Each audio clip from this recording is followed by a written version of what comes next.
Go. Okay. All right. So welcome everybody. Thank you for coming today.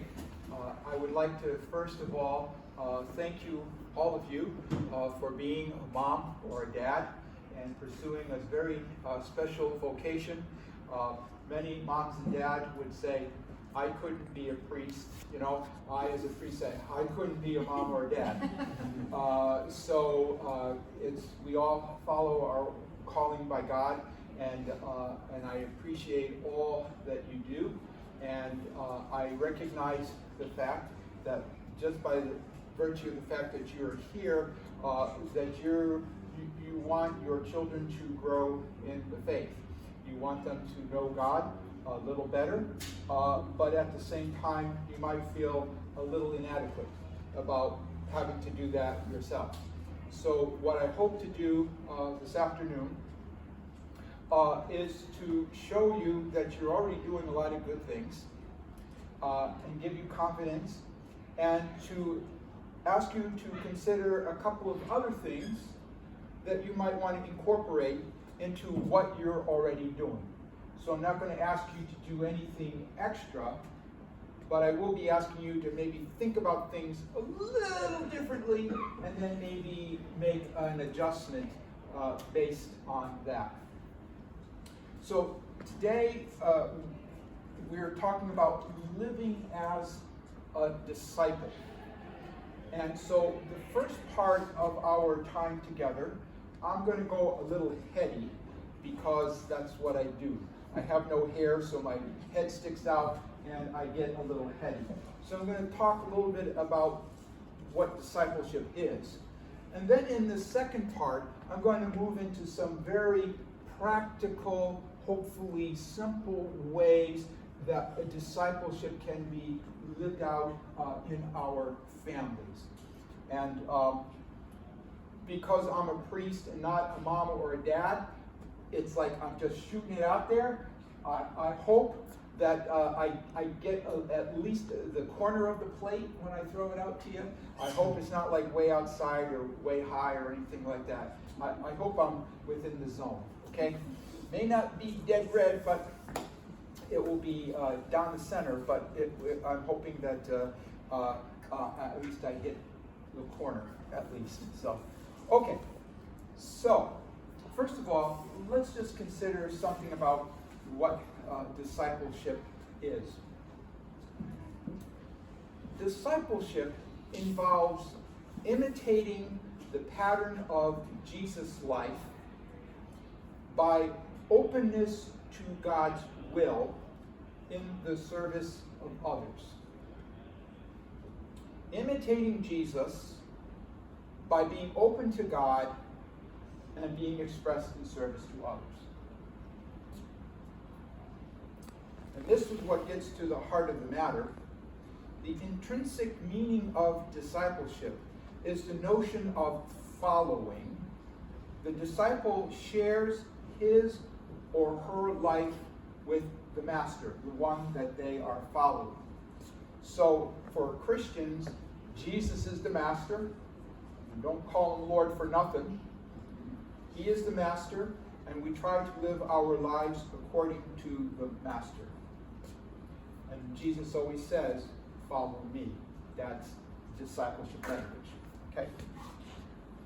So obviously, following or imitating Jesus does not mean simply copying surface details of what Jesus said or did, such as wearing first century garments or becoming an itinerant preacher. I mean, you already know you've got a lot of things to do. You don't need to be going on itinerant missions to preach God's word.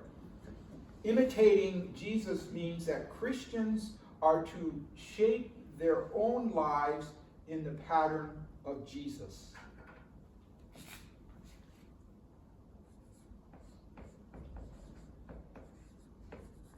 To shape one's life according to the pattern of Jesus. There is no simple process, nor is there only one way of expressing that pattern to follow Jesus. Here is where the authentic disciple becomes a true learner, by constantly reflecting on the teachings and examples of Jesus and by trying to see their meaning in our everyday lives.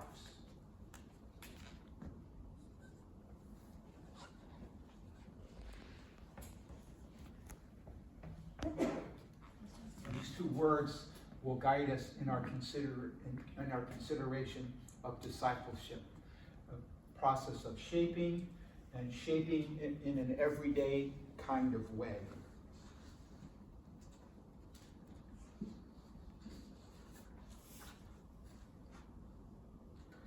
So throughout the Gospels, Jesus offers us a vision of the practice of discipleship. His teaching and example point to the way to live out in a relationship with him. So,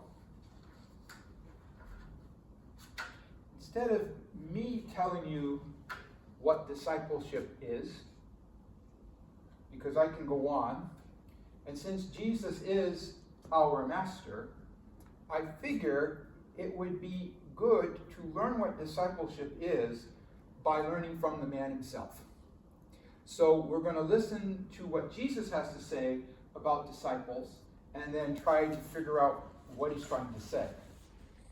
And even better, since St. Luke is our patron, St. Luke Parish, what better way to listen to Jesus than through our patron, the way he remembered what Jesus said.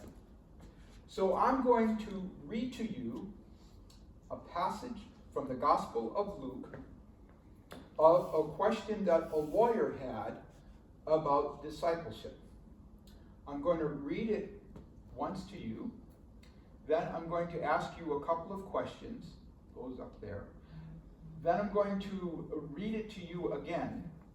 We'll have a little quiet time, and then after the quiet time, we'll kind of like the front row turn, and then the third row turn, and then the back row kind of make a little bunch, and have discussions in small groups about these questions.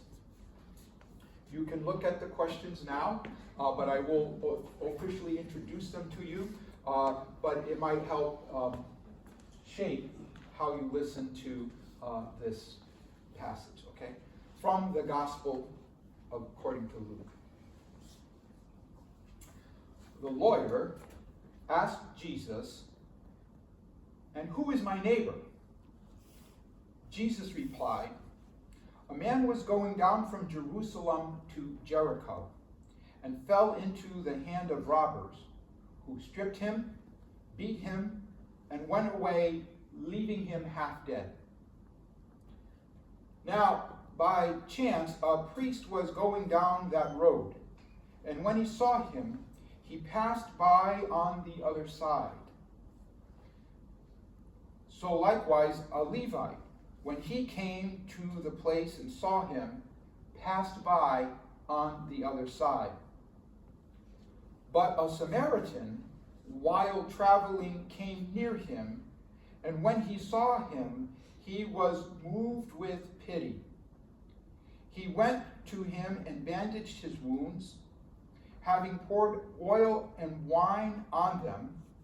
Then he put him on his own animal, brought him to an inn, and took care of him.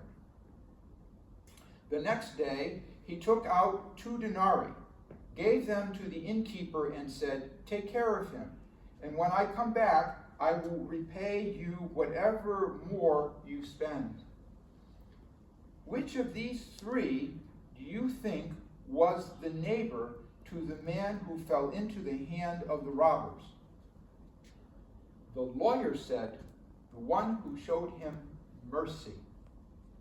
Jesus said to him, "Go and do likewise."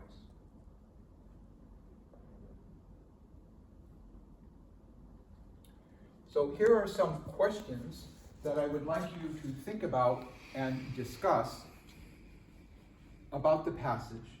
The first is, what is Jesus telling us about discipleship in this passage, a passage we're familiar with, the parable of the Good Samaritan. What is Jesus asking us to do? What would this look like today? And finally, what would be hard about it? Because there's, it's no secret that discipleship is hard. And so we have to acknowledge what is hard about it so that we can be prepared. What is Jesus telling us about discipleship? What is Jesus asking us to do? What would this look like today? And in particular, in our families. And what would be hard about it? Okay? So I'm going to read the passage to you again, and then we'll think about it, these questions, and then we'll break up into little groups to discuss.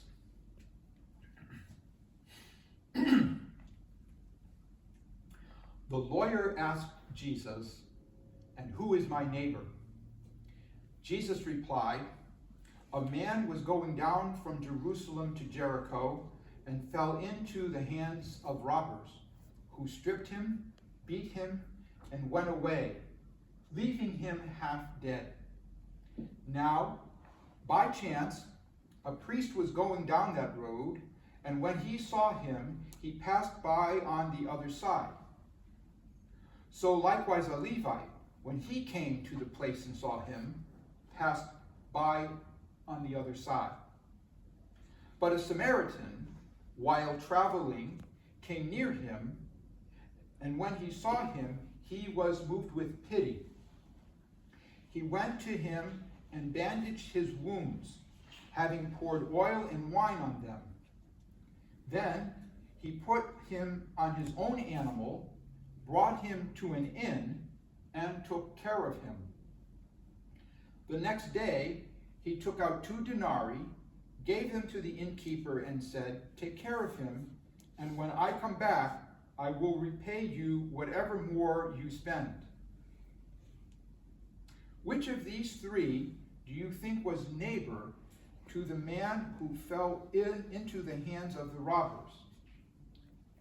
The lawyer said, "The one who showed him mercy." And Jesus said to him, "Go and do likewise."